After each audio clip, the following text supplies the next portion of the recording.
Warsala district kan tago durna baro kunchera bi tenedun fana ka keni ko be temchugo nyuma ye nyama ka fola kandewu ni fana eglise danabo jera ka ala tanu nyongo fe karidun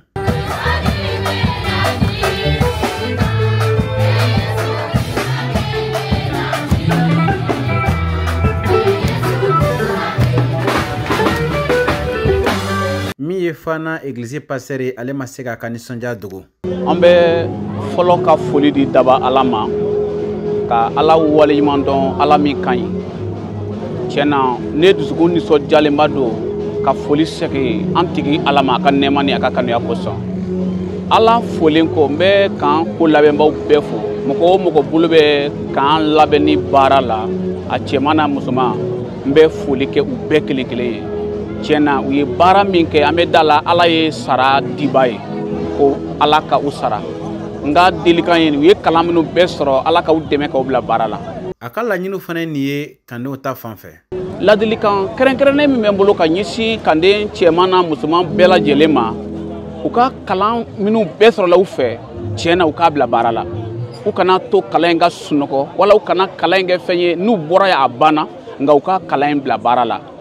wala wasa noro kada matiki tokoka waso fanaka nyina maka ke herai kalamnu be dira uma amado ka foko ala ni sono ka kalan labbe onde do ka beni wati re tikoye wasa ka dimisa won labbe ka wula jija ala koina anu were fanaka nyina maya hera kula kande o fana ni sanjara do kun tem ko nyman ko son ani kalan seminu be solon do kun konana vraiment kay atabulu absara ko sabe vraiment ñen mi wasa sura la re sabula projet chamon man kuna kata on anale kana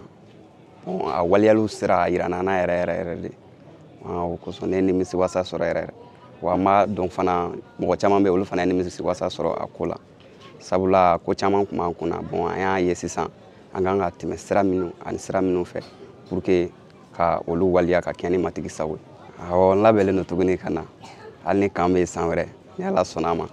amena tuguni pour que angani kala nyona wara soro tuguni ani ka bla barala kan ja ko son kande on ka hakla ni ye ko labe mo ga do fara kan wati jayaka tena kambe ga sa akujero ma angoni ambe fa alna soro une semaine bisika fara kan tuguni o ka fara kan ko tuguni angere la nyona ko jugu donc teriya wala sama ay ni son dia chama ke nyongo fe donc en faradi tena amanda anga fara ko nyona tani chogoila na soro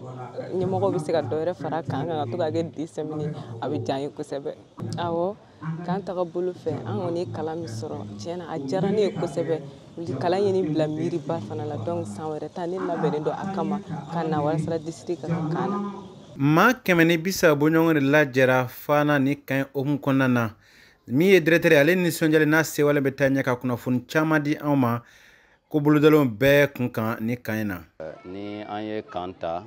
kadamne mardi fokata se mercredi ni jeudi erema jeudi choufe mo do nana donc mo munum be kanka yoro ina kabini tene obeta mo keme ani mo bisabala camperu ani commission mo olbeta mo keme nyogonana ani che binan duru bola muso biduru ani duru donc anga media mo awbe journaliste ou bien musicien banchela ani toblikelaw olubeta mo tan ani sabanyonana donc anye mo chama fana ga visite sur muno nana boanye anga kalanke watula orateur principal ko fe orateur woro farala ukan alekan du moins ka kalandi awma